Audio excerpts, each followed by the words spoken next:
Keep the dining out going by keeping yourself protected and your COVID-19 vaccines up to date. My Michigan TV is streaming everywhere on Apple TV, Roku, Fire TV, and more smart TV apps. My Michigan TV is on your phone too. Take us with you wherever you go. Just search for My Michigan TV on your favorite app store or visit mymitv.com. All Michigan, streaming everywhere. My Michigan TV. Can I ask you a question? Why do you want to get the COVID-19 vaccine? I don't like getting sick. The virus will die. It will be easy to not catch it. Keep my family safe and keep playing soccer. Because I love being vaccinated. What's your hope for everyone? I hope everybody gets the vaccine. To keep safe and strong. Be happy, having fun everywhere. Everyone stay safe and hope you get the vaccine. Wondering what to say to someone who's been sexually assaulted or abused? I believe you. I'm so sorry this happened. It's not your fault. Confidential and anonymous help is available at the Michigan Sexual Assault Hotline. Connect with us 24/7. Call 855-VOICES-4 or text 1-866-238-1454 for help. Learn more at michigan.gov/voices4. What's happening around you? Hear about state events, businesses, and from the people behind them on the Megacast, an hour-long TV, radio, and streaming show keeping you informed on the day-to-day news. Listen in on talks with volunteer groups, documentarians, and financial advisors, Monday to Friday with your host, Tyler Kieft. Catch the Megacast weekdays from 10 a.m. to 11 on Civic Center TV, 89.3 Lakes FM, and streaming on mymytv.com. Watch Civic Center TV with our brand new live captions. To turn on live captions, go to civiccentertv.com and click Watch Live. In your web browser, click on the Options tab in the top right and find the Accessibilities tab. Then just switch on live captions to heighten your enjoyment of our local programming. Thank you so much for watching Civic Center TV. Let's relish these moments, made possible by the COVID-19 vaccine.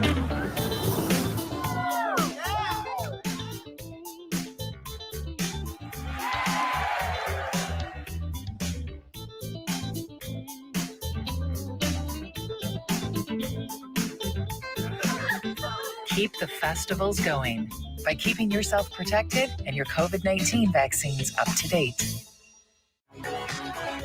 Wake up, Greater West Bloomfield. Start your mornings with The Splash and tune in for The Splash Live. Get acquainted with people, places, and activities that are live, local, and for you. First thing in the morning, weekdays at 9:30 a.m. on our Civic Center TV YouTube page, or watch us live at Civic Center TV or on Facebook. The Splash Live, Greater West Bloomfield's live update show. Now that the vaccine is available for children 5 and up, why do you recommend it? Kids are part of the community and they can spread COVID. We're seeing both healthy children getting sick from the virus as well as children with underlying health conditions. They can easily bring the virus home to other people that are vulnerable and make them sick as well. This vaccine can change that and keep children safe. It's essential that your children get vaccinated to protect them, to protect your families, and to protect those in the community around you. Hey Laker fans, do you know a friend or neighbor that volunteers in Greater West Bloomfield? We would love to help you recognize them at the 51st Annual Michigan Week Awards. Countless members of the communities of Orchard Lake, Keego Harbor, Sylvan Lake, and West Bloomfield give their time and talent daily without regard for recognition. You can help recognize these individuals and organizations at our awards breakfast next year on May 12th, 2023. Nominate your neighbor or organization starting January 28th, 2023. Go to michiganweek.org for details. I'm feeling good. Let's savor these moments, made possible by the COVID-19 vaccine.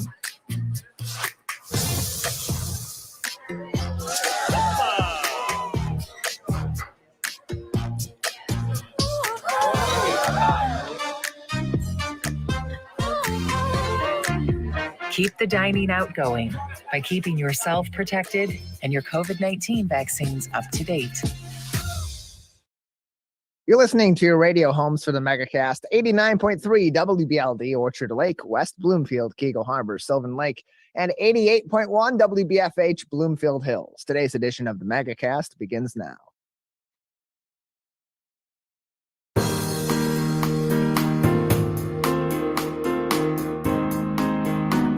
Welcome to the Megacast, our live daily TV, radio, and streaming show looking into all things Michigan. I'm Tyler Kieft.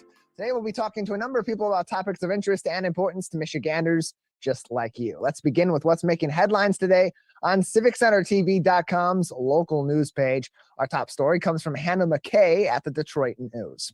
The Michigan Department of Civil Rights has filed a new set of discrimination charges against the Grand Rapids Police Department. The charges come for the second time in a case in which police allegedly handcuffed 3 minors at gunpoint in 2018, although no crime allegedly had been committed.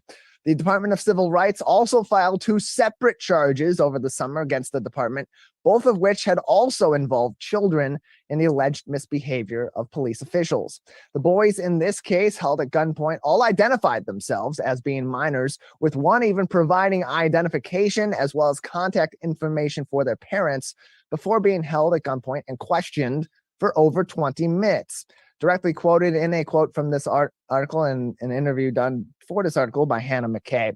The quote, the Grand Rapids Police Department was unable to show evidence of any white children who were similarly held at gunpoint, handcuffed, searched, placed in a squad car and questioned in response to a 911 call, and no allegation of a crime, and close quote.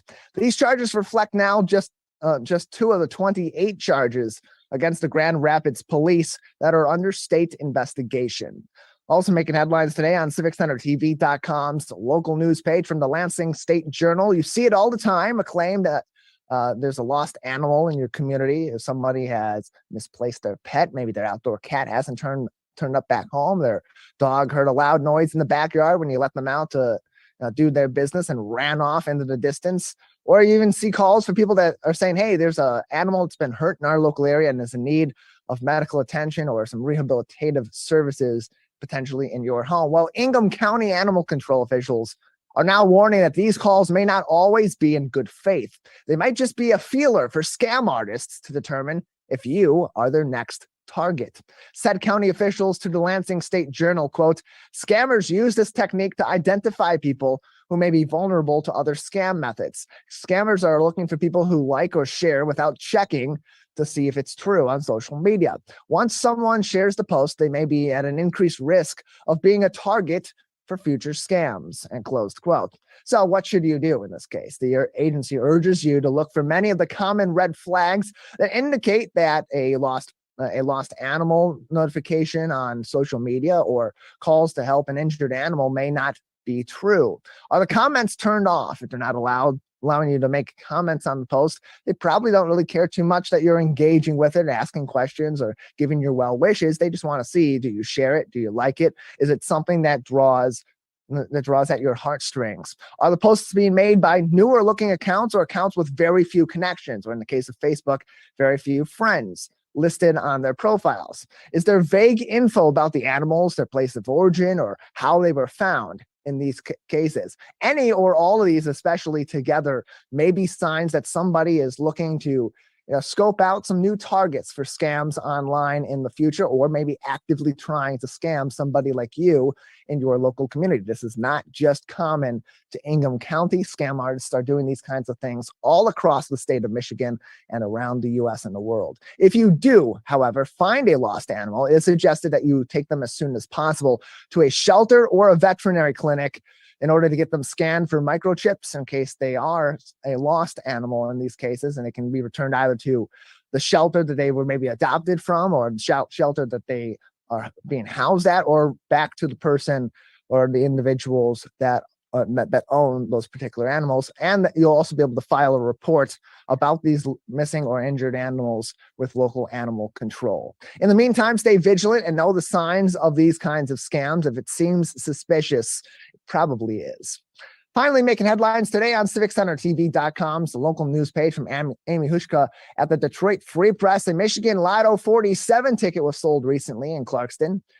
Of course, that's no big news. It happens all the time. But what does not often happen is that the ticket that is sold hits the big one and wins $3.73 million. That's exactly what happened when the lucky numbers were drawn recently of 0, 4, 0, 7, 0, 8, 18, 25, and 35 at the Sunoco gas station at 7650 Ortonville Road in Clarkston. This marks the 7th time this year that a ticket has hit the big one in the Michigan Lotto 47, and it's the second largest among those winnings from those victories, trailing a win on MichiganLottery.com back in September.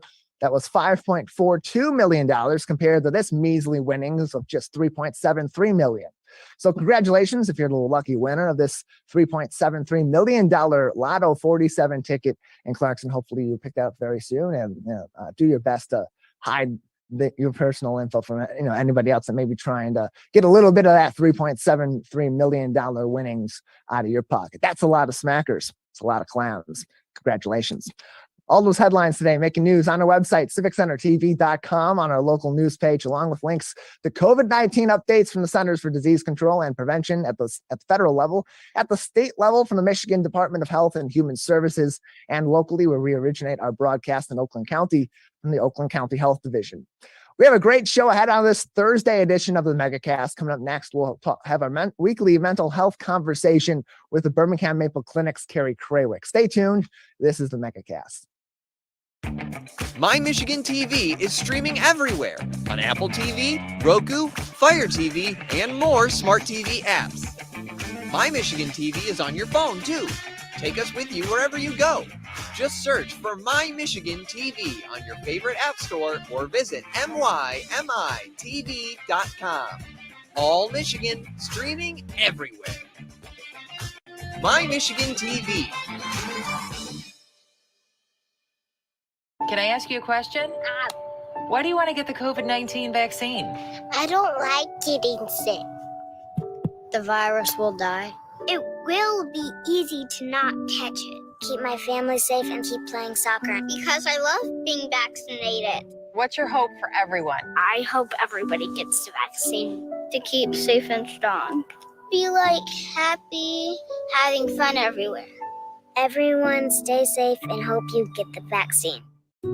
Wondering what to say to someone who's been sexually assaulted or abused? I believe you. I'm so sorry this happened. It's not your fault. Confidential and anonymous help is available at the Michigan Sexual Assault Hotline. Connect with us 24/7. Call 855-VOICES-4 or text 1. What's happening around you? Hear about state events, businesses, and from the people behind them on the Megacast, an hour-long TV, radio, and streaming show keeping you informed on the day-to-day news. Listen in on talks with volunteer groups, documentarians, and financial advisors, Monday to Friday with your host, Tyler Kieft. Catch the Megacast weekdays from 10 a.m. to 11 on Civic Center TV, 89.3 Lakes FM, and streaming on mymitv.com.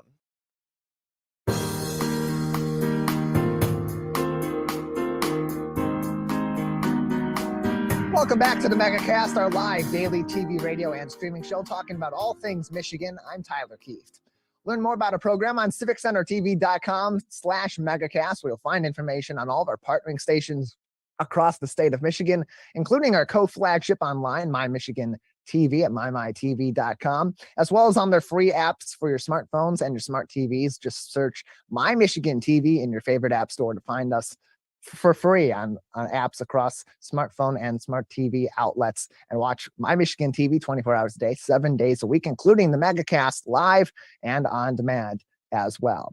Joining us now on the program is Carrie Krawick, a therapist at the Birmingham Maple Clinic, for a weekly mental health conversation that we have with her each and every Thursday on the program. Carrie, thanks for being with us again today. Good morning. Thank you for having me. Yeah, glad to have you on with us. This week, let's talk about a really interesting dynamic that happens often in people's dating life, and it's called pocket dating. I'm not familiar with this term, so if you could briefly just explain what this term is and how it can have an effect on people's mental health and, of course, on the way they approach their relationships. Sure. So pocket dating or pocketing is sort of a, new slang term for something that probably has been around for a while, but it's when someone sort of keeps you in their back pocket or, kind of hides you in their pocket, meaning that you may have a what feels like serious dating relationship, but they are concealing that relationship from the rest of their world. So not introducing you to parents or coworkers or friends, keeping their sort of the rest of their personal life separate from this dating relationship. Well, clearly in a situation like that, Carrie, there's some blockage or there's some concern that hasn't been addressed from that person to the person that they're dating, or about that person that they're dating that they're trying to figure out. So what are some of those common motivations, or what may be the common motivations behind somebody pocketing, so to speak, somebody they're dating? So I think first and foremost, it probably isn't always a bad thing. If you're the receiver of being pocketed, there's a chance that you might feel somehow shame or insecurity that you're so not good enough to be introduced to the friends or family, but just as likely could be the reverse, right? That the person is feeling protective of you in the relationship and not sure that they would be supported by the people in their personal life. So certainly probably anxiety is one of the most common reasons. Uncertainty, certainly if there are other failed relationships or if there's family expectations about marriage or things like that, they may be trying to protect you and themselves and the relationship from those pressures. Certainly there's probably some more selfish reasons. Like I said, the sort of keeping you in the back pocket, meaning, is there some ambivalence about the relationship? Are they perhaps dating other people and kind of keeping you selfishly on the hook for a rainy day, which would also be exceptionally hurtful, especially when the feeling is not mutual. So like on the positive side, if two partners in a relationship agree, and agree for the same reasons. We want to keep this private. We don't want the influence of other people in our personal lives. Let's together agree to sort of stay in our little enclave with our relationship. When two people come to a shared conclusion, shared meaning, then it's sort of an okay behavior in the relationship. And so for those that are also, and again, going back to those that would be in this case pocketing somebody that they're dating, as you said, it may be for protection of that relationship they have with this person, or protecting them maybe from some of the judgment of others in their lives that they're not entirely sure would be welcoming to them just yet. And one of those scenarios that I would think this would be common in is someone that is maybe in their first relationship that is not as outside of what have historically been societal norms, but have become much more normative in recent times, like someone that's maybe having someone that's maybe in the LGBTQ plus community. That is that a community of people where pocketing may be more common than in other areas and other communities in our society? Sure, I don't know the incidents, but I'm certain that would play a role if there was some anxiety about, say, for example, coming out in your personal life.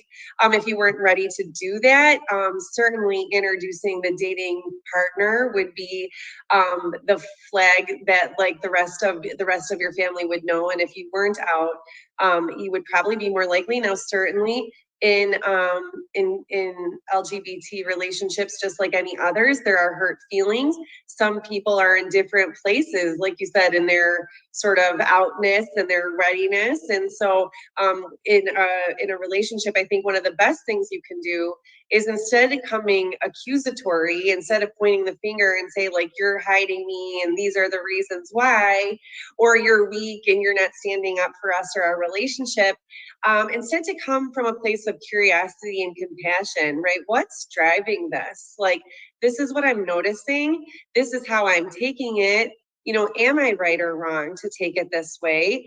And be sort of gentle with your observations will certainly be more well received. And in the relationship, if there's sort of communication, then that would be right, an opportunity to get on the same page and maybe perhaps create a plan together about moving forward. Not an ultimatum like you need to tell your family about me by Christmas or something. That's not going to go well. But, just gently like, look, like I'm ready for our relationship to be more known to the people in my life and yours. Like, what's our plan for how to make that happen? And especially early on, that communication, as far as these relationships branching out to other areas of your social life and certainly your family life too, are really key. And so in this scenario, I would imagine in these sorts of scenarios, I would imagine too, it's really important to, if those alarm bells are going off for you on the other side, if you're the person in this case being quote unquote pocketed but by this person you're involved with, to try to investigate and with that person, figure out what is the motivation behind this. Is there motivation behind this, or is this just simple nerves that we can maybe work through and figure something out? For those that may be in this case being pocketed, how might this affect them and their approach to this relationship if that communication hasn't been there? But if that communication is there and maybe they're not being introduced for one reason or another, how could it potentially affect them and their approach to this other person that they've become much more involved with? Sure. I mean, I think like so often in dating, the present dating culture I call very like disposable, right? It's almost like, if you're dating multiple people and if one doesn't work out, you just kind of like return and, order, like I call it, like fast fashion. It's like buying something on Amazon. You're like, oh, don't like it, send it back, try something new. And so I think people are very anxious in their dating relationships. They feel very fragile, right? Is it like, I want to be dating, I want to be finding a partner, but at any point is a sign that this is no good, then either I have to go back to the well or they do. So I do think that when people want to sort of talk about these deeper things, they feel so anxious. They feel that any conversation has the potential to just break the whole house of cards down, which is really disappointing because, of course, it's those same conversations that really build the foundation of a healthy relationship. Certainly because people who are dating in this present dating culture too have had these like frequent and repeated rejections, even if they can also agree the relationship wasn't good for them. They just don't like the feeling. And so even feeling like you're being pocketed may evoke hurt, shame, anxiety, all these things that might increase your intensity. So I would certainly say in the moment that like a person's, maybe you get the indication and you're feeling kind of intense anger, frustration about it, is probably not the moment to discuss it. Probably in a time when things are calm and private, is like, hey, what's going on here? What's happened in your past relationships? How has introducing dating partners been in your family or friends? Or, what have you seen? Have your siblings introduced someone and it went terrible? And is that what's holding you back? And use these as a time really to get to know someone. And also get to know for yourself if this is a relationship you want to be in or not. I mean, if the person's approaching you with defensiveness and excuse, and you're getting that behavior over and over, there's a good chance that like perhaps this is indicative of their behavior and not just about the issue of pocketing. And those alarm bells start to go off, and it's not necessarily something that means you need to be running and escaping from this relationship. That seems to be, in some cases, the status quo today. That's a point to make that conversation happen, and to have sometimes those tougher conversations, but like maybe those tough to initiate conversations with your partner and address these issues. I would imagine too, in some cases, people would prefer to be pocketed for a little while after they enter these relationships, especially when today we do see also with the advent of social media and how critical that plays a role both in initiating dating in modern society, but also in the way that it is portrayed outward from these relationships to other connections in people's lives, that you may want to wait, and people that you're with may want to wait a little bit before they are presented as having that connection with you, to make sure that they are actually going to be in your life and not just a person that pops up and when you're done with them, you're done with them. Right. And so often nowadays too, I think the best thing is having communication about like sort of the kind of dater you are and sort of your kind of dating identity, what's happened to you before and what your plans for dating are. Is it sort of casual? Are you looking for something serious? Because I think, like you said too, I mean, it's very easy also to get outed not just, as a person in the community, but outed as, I mean, you could tell someone you're not dating and then you're appearing in social media pictures with someone or whatever else. There's lots of opportunities for assumptions and conclusions to be drawn. The best opportunity, like I said, would be to go in with the situation with curiosity, so that you can build that like sort of trust and sensitivity for the person and decide if this person's presenting to you honestly where they're at, is that who you want to be with? If they're telling you where they're at and they're kind of showing you with their behavior and that's not for you, then it's a perfect opportunity to say, look, like, I think we want different things, which is absolutely okay. Joined by Carrie Krawick, a therapist at Birmingham Maple Clinic. On today's edition of the Megacast, you can get more information and get in contact with the professionals at the Birmingham Maple Clinic by visiting their website at birminghammaple.com. Birminghammaple.com is their website for more information, as well as to schedule consultations and appointments. Carrie, not every relationship begins or becomes, that official long-term thing or even medium-term thing at the same time or follows that same path. So for those that are entering into these relationships or feel like they're about to enter into a longer standing relationship, when should they be initiating these sorts of conversations about when are we an outward thing and when is this not, between the two of us, and or address these issues that they may have with either pocketing somebody or being pocketed? So I would say that like intimacy and vulnerability are something that should grow over the course of a relationship. So certainly revealing your anxieties or intentions is going to feel pretty deep early on.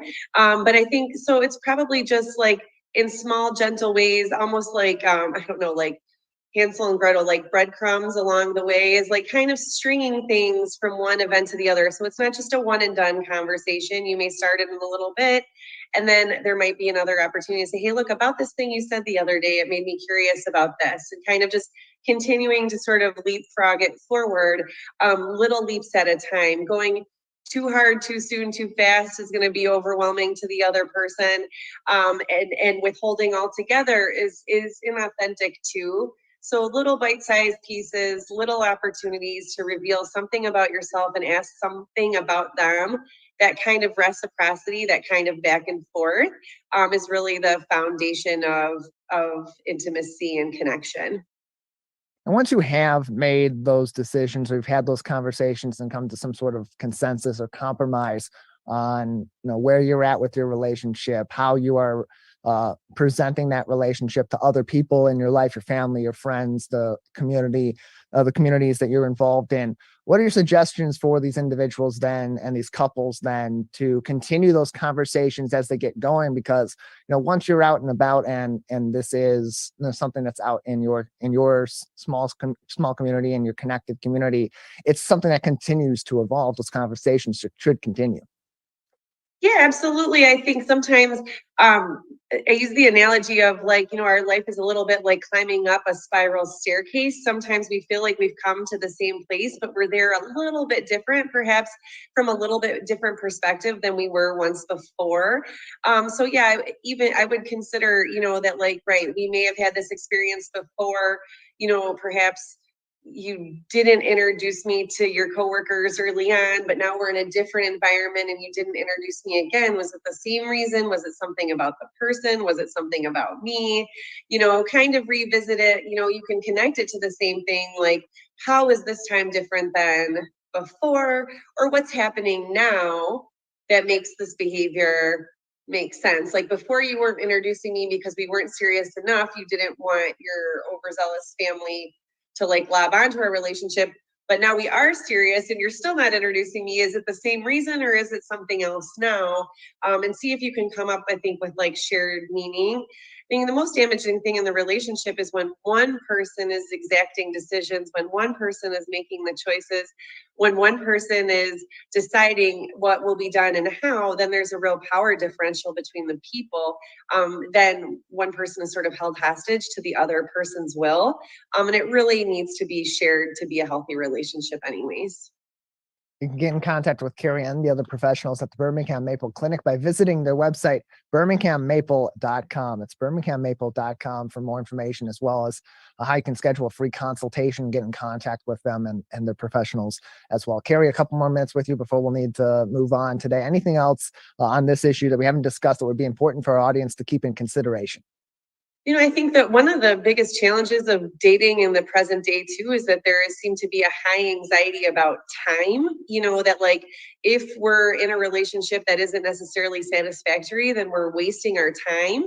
And that hurriness and impatience, I think, is not really good for a fundamental of a relationship. And that even if a relationship is somehow unsuccessful or doesn't yield the long-term goals that you had, perhaps don't consider it a waste. Consider it an opportunity to exercise some of these skills, to learn more about what you want and how to discuss it with other people, and take that pressure of time off yourselves and the other person. It's just really not helpful and does not create a calm environment for a relationship to grow. Carrie, I always appreciate you joining us and diving deeper into some of these different issues, and appreciate your insight. Thank you so much for having me. Glad to have you on, as always. Carrie Krawick from the Birmingham Maple Clinic with us on today's edition of the Megacast. You can get in contact with Carrie and her colleagues at the Birmingham Maple Clinic by visiting their website at birminghammaple.com. We'll take a break on the Megacast. On the other side, we are in the thick of the holiday season, just a little bit over a week until we get to Christmas. And then right after that, a few days later, we get to the end of the year and the New Year holiday as well. And that means probably having a lot of get-togethers with friends and family over the next couple of weeks, and maybe bringing in a whole lot of food from your local market, including some catering. What should you be looking for? How should you be reading the labels as you get ready to prepare some of this food? And what services can be provided by your local friendly family market right here in the Oakland County area? We'll be joined next by Jeremy Ortiz from Bush's Fresh Food Market on the Megacast. Hey Laker fans, do you know a friend or neighbor that volunteers in Greater West Bloomfield? We would love to help you recognize them at the 51st Annual Michigan Week Awards. Countless members of the communities of Orchard Lake, Kego Harbor, Sylvan Lake, and West Bloomfield give their time and talent daily without regard for recognition. You can help recognize these individuals and organizations at our awards breakfast next year on May 12th, 2023. Nominate your neighbor or organization starting January 28th, 2023. Go to michiganweek.org for details.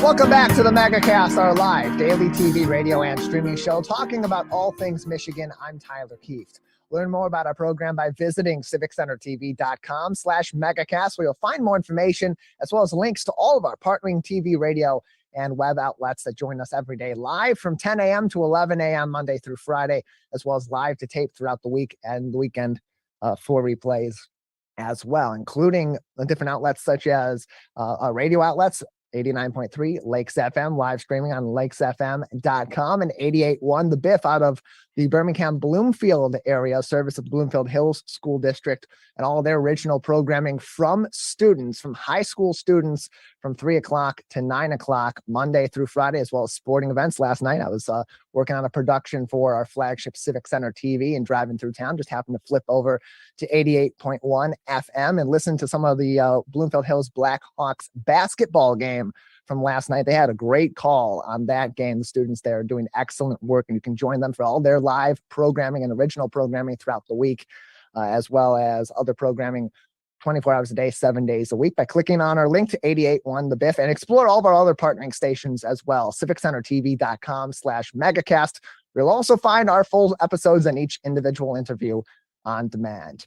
Joining us now on the program is Jeremy Ortiz from Bush's Fresh Food Market, a local market that's providing a number of fresh produce and other products right here in our local community, with several locations in Lower Michigan and Southeastern Michigan, and also providing some catering and other options for you and your holiday celebrations this season. Jeremy, thank you so much for joining us today.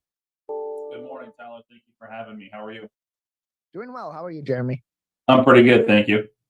So we're through one of the major holidays. Thanksgiving now has come and passed, but still very much the busy season for you and your team at Bush's Fresh Food Market as we head out of November and into December, a month that certainly has its fair amount of holiday business. So for a grocery store and a grocery chain like yours in the local area, especially, how do you adjust your operations during the holiday season, and how's that make what you do day to day and what your team does day to day as opposed to throughout the rest of the year?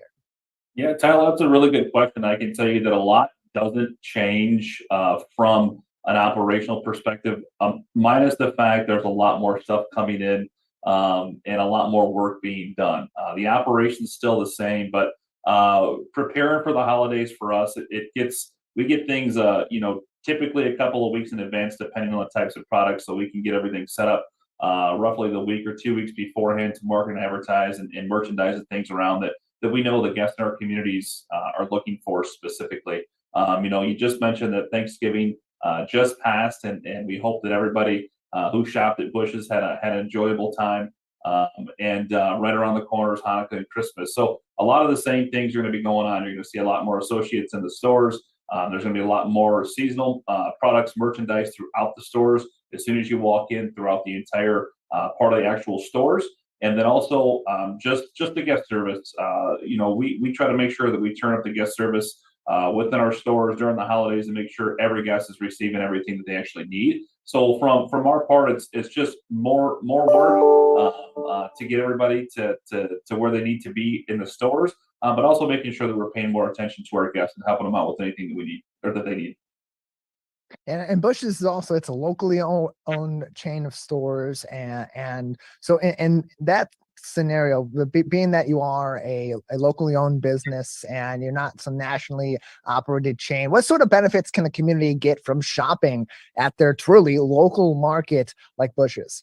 Yeah, like you said, we've been around for over 40 years now, and we take our keys from our communities. So whatever holidays they're celebrating, whether it's a traditional holiday or a non-traditional holiday or a religious holiday, we try to make sure that we're embedded in our communities as much as possible, working with local partners and organizations, everything from the chamber to local churches and synagogues and places of prayer, and a whole bunch of other things as well, just to make sure that we're on the same page. So the big thing for us is making sure that we're getting the products in that our communities that we actually have stores in need. We're joined by Jeremy Ortiz, Talent Acquisition Manager at Bush's Fresh Food Market, on today's edition of the Megacast.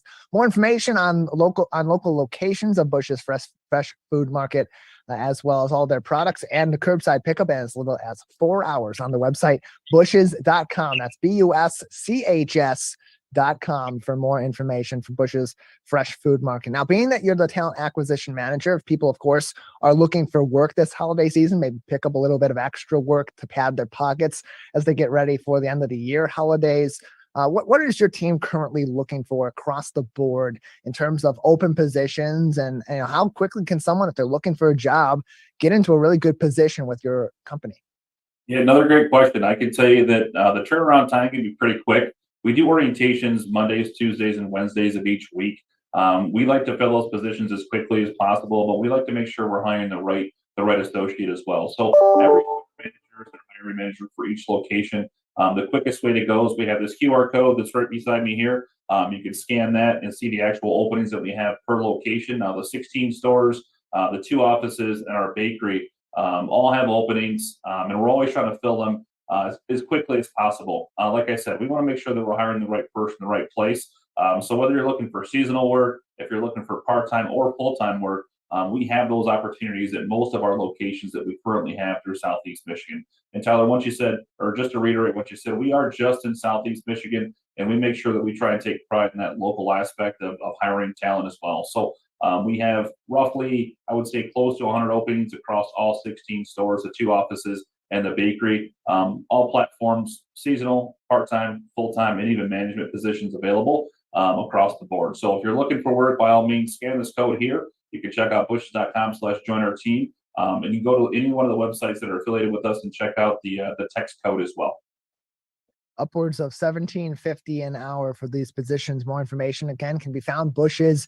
busch's.com, buschs.com for more information, as we're joined by Jeremy Ortiz on today's edition of the MegaCast, their talent acquisition manager for all of their locations and Busch's Fresh Food Market. And of course, as we get ready for the upcoming holidays and as we've passed the previous holidays, one of the key aspects of getting ready for these celebrations is preparing the food. And that really can start at the grocery store when we think about food allergies, food preparation, food safety, trying to limit cross-contamination. What sort of resources are provided by your company to help provide some of this education to people in our local area and across these 16 locations, as you said, to prepare them for these situations and teach them how to safely compile and prepare and ultimately consume these different foods?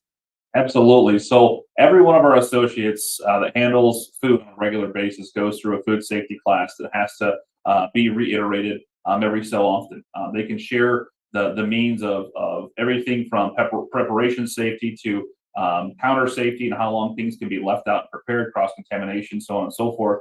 If you go to any one of our delis or meat and seafood departments or the dairy department, you can ask any one of the associates, the managers, about preparation, about anything that has allergens that contain things that people might be allergic to, whether it be peanuts, shellfish, anything along those lines. But also, if you walk around our stores, you'll see tags and tickets around that let you know specifically how to prepare certain types of meals, whether it be, we'll have a full case up front for meal solutions throughout the week. It changes every single week. And then we also have very knowledgeable associates in the meat and seafood department and deli departments that handle all the prepared foods that we make in the cases and put in the grab and go containers that we have, everything from rib dinners to chicken dinners to turkey dinners and everything else in between. So all the stuff that you're going to get through holidays for us, whether it be a full turkey dinner for Thanksgiving, which we just went through a ton of turkeys and dinners that people ordered. We'll be doing the same thing for Hanukkah and Christmas. So if you talk to the counter associates that you have where you get the food at,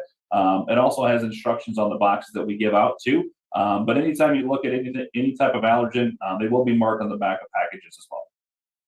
More information again, busch's.com, buschs.com for more information on Busch's Fresh Food Market, all their local locations here in southeastern Michigan, their products as well as job opportunities, busch's.com for more of that information. And Jeremy, as you mentioned, the catering, as people are getting ready for these holidays, oftentimes they're trying to prepare right up to that last minute. But in the case of catering, what's your suggestion, or at least at the very least your requirements, if they're looking to cater some of these meals, have some of those different dishes or side dishes be prepared in advance? Yep, cutoff dates are typically 2 to 4 days before the actual holiday, depending on the specific holiday and how many orders that store has. I would tell you the sooner always better rather than later, just depending on the amount of people that come in or guests that come in and shop. We do get tons of orders with all the sales that we have going on for meat, seafood, and wine sales that are going on this coming week as well. So just be mindful of the time that you're giving the associates to get things around for you. But typically, you'll have that stuff within 24 hours of the holiday to make sure you're getting the preparation, the proper amount of time for preparation. But catering is open year round. It's not just during the holidays. We have everything from we cater everything from just business functions or private parties all the way up to weddings and more. More information again, busch's.com, buschs.com for more information on all the different locations throughout southeastern Michigan, as well as their products and helpful tips as well. Jeremy, a couple more minutes before we'll need to say goodbye and move along on today's edition of the MegaCast. But anything else that we should be keeping in mind right now about your products at your company at the 16 locations across southeastern Michigan, or other topics that would be important for us to discuss and learn more about today? Yeah, I just want to reiterate the fact that, locally grown, Southeast Michigan born and bred company that focuses on local products. And we carry over 5,000 Michigan branded products in all of our stores, whether you're looking for perishable products or non-perishable products. Obviously, it's not local produce season right now. But once that comes back around, the majority of our produce does come from local farms, anywhere from 5 to 25 miles away, as far as 100 or 150 miles away, sometimes more depending on where it comes from. But a lot of non-perishable products, dairy products, everything comes from the state of Michigan. And you can walk through our stores and see the local logo, which is right here behind me, that's on tickets and tags shelf tags, and more that show you and showcase where the product actually came from in Michigan. And they typically tell a story about them as well. So we like to keep things as local as possible. And the one thing that sets us apart from others alongside of our guest service is just having available products, but also making sure that we're getting the local products in that our guests are looking for. Several locations all across southeastern Michigan, from Ann Arbor all the way out to Novi, Tecumseh, West Bloomfield, Plymouth, Pinckney, and beyond. More information, buschs.com, buschs.com. Jeremy, thank you so much for joining us. Thank you, Tyler. Have a good day. Happy holidays. You as well, Jeremy, as well as your entire team at Busch's Fresh Food Market across our local area. We know this time of the year for retail and for grocery and other entities that remain open and continue business during this very busy time of the year. It's always a difficult time and a busy time for all of you. So we appreciate everything that you're doing as well. We'll take a break on the Megacast. On the other side, we'll talk to a local automotive instructor in Oakland schools. Not just any automotive instructor, award-winning automotive instructor Jawan Willis joins us next on the Megacast. Watch Civic Center TV with our brand new live captions. To turn on live captions, go to civiccentertv.com and click Watch Live. In your web browser, click on the Options tab in the top right and find the Accessibilities tab. Then just switch on live captions to heighten your enjoyment of our local programming. Thank you so much for watching Civic Center TV. Let's relish these moments, made possible by the COVID-19 vaccine.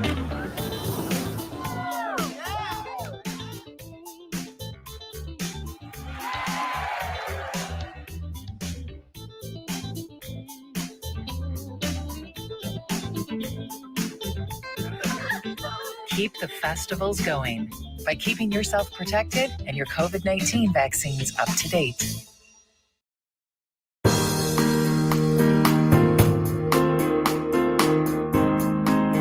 Welcome back to the Megacast, our live daily TV, radio, and streaming show talking about all things Michigan. I'm Tyler Keefe. To keep up to date with us, find all of our full shows and each individual interview on demand, as well as links to all of our partnering TV, radio, and streaming outlets that join us live and live to tape Monday through Friday from 10 a.m. to 11 a.m. and beyond on our website, civiccentertv.com/megacast. Well, you have a lot of different options for learning in the skilled trades and in a number of different technical areas at Oakland Schools technical campuses. And one of the great instructors they have there is now an award-winning instructor. Joining us now on the program is Jawan Willis, automotive instructor at Oakland Schools Technical Campus Northeast and the winner of the 2022 Burl Shoemaker ASE Education Foundation Instructor of the Year. Jawan, thanks for joining us today. Thanks for having me. Appreciate having you on. So first, if you could just give us a little bit of information on your professional background, what ultimately has led you to where you're at right now, teaching others in our local area who are excited about working in the automotive industry, about the ins and outs of working in this historic industry here in our state. Well, my transition into teaching started from being from extreme poverty and not following the traditional high school path of being there every day.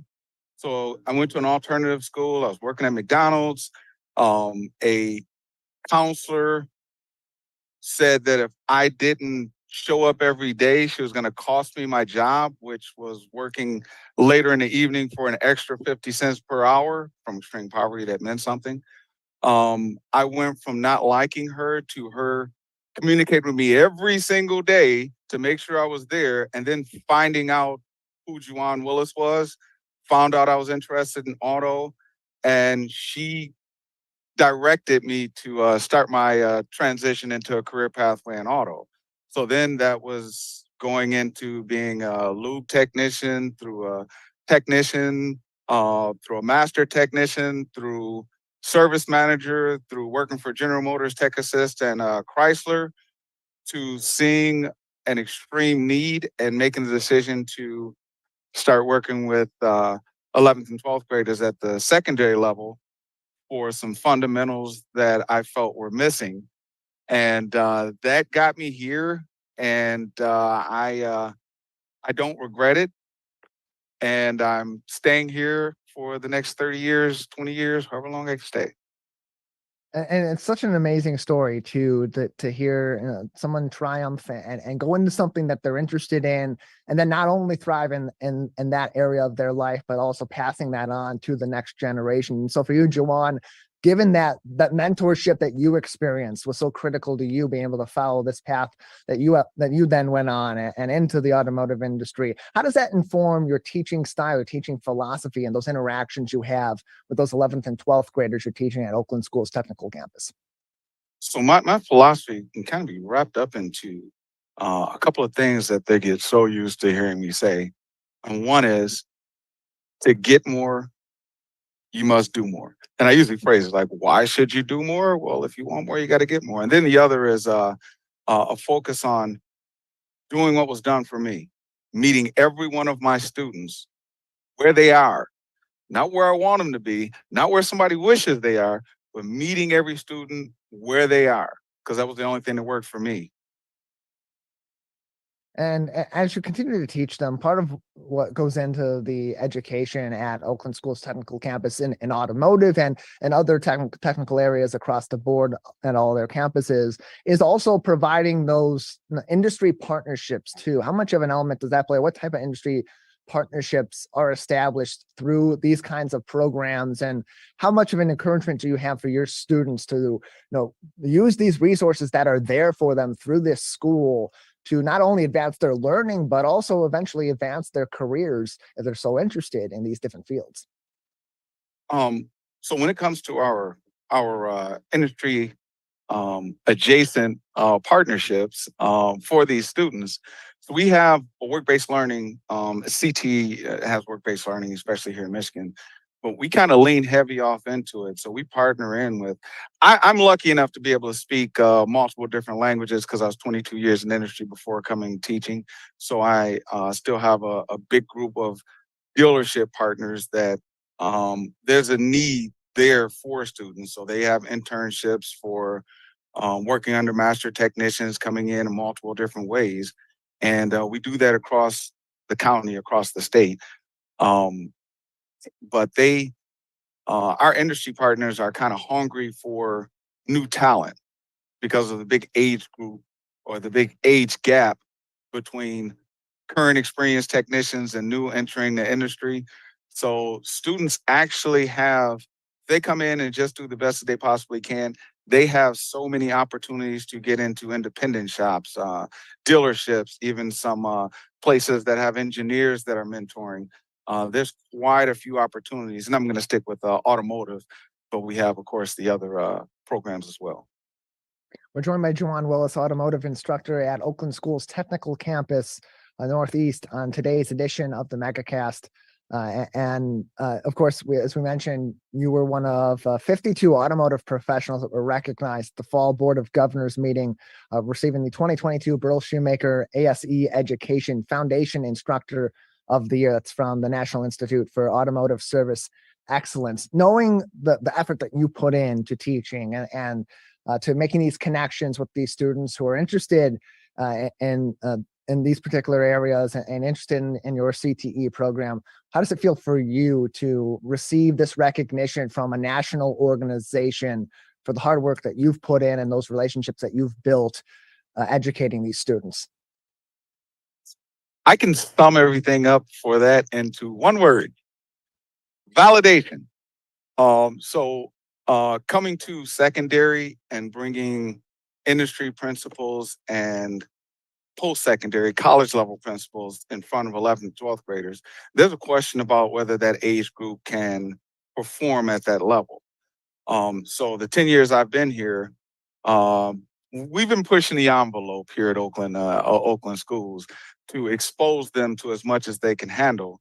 So it's kind of the validation that, it's working, and then trying to perform as close to Phil Jackson as possible, creating a couple of Michael Jordans, Kobe Bryant, Shaquille O'Neal, so on, and then making that contagious to where other instructors, other programs, other counties are kind of adopting some of the things that have been proven successful for this age group.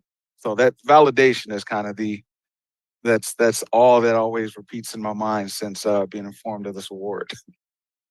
Going into a program like this, into something like the CTE program, having these opportunities to learn from people that have been in this industry and have found their own path, and to build these connections too with industry adjacent partnerships, as you said. What advice do you have then for students as well as their parents if they're interested in a CTE program like this?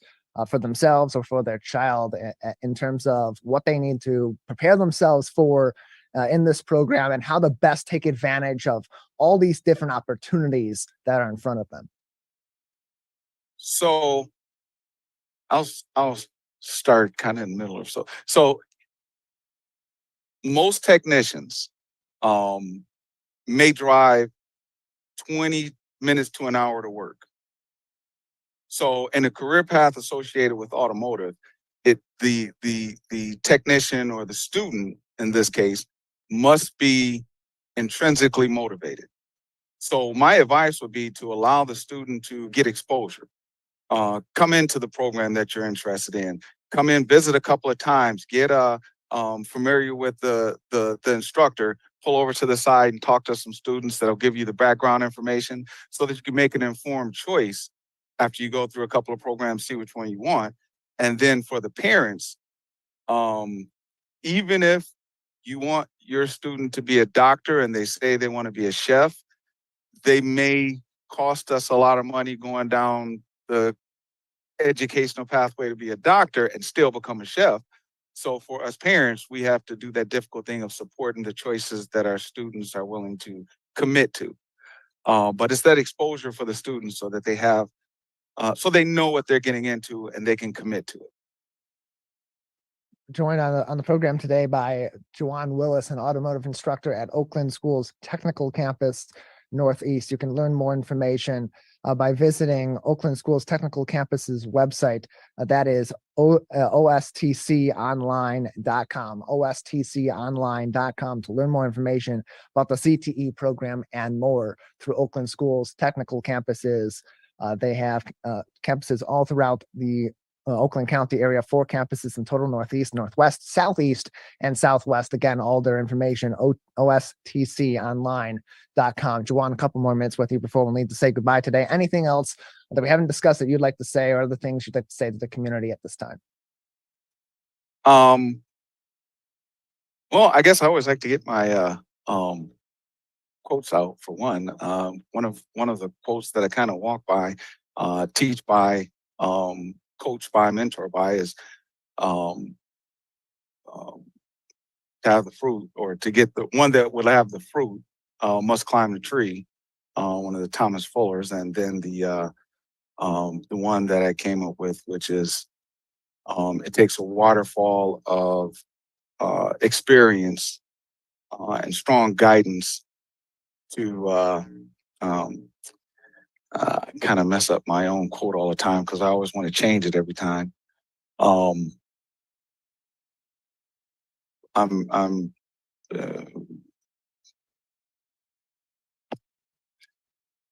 Takes a waterfall of experience through strong guidance to mentor a technician.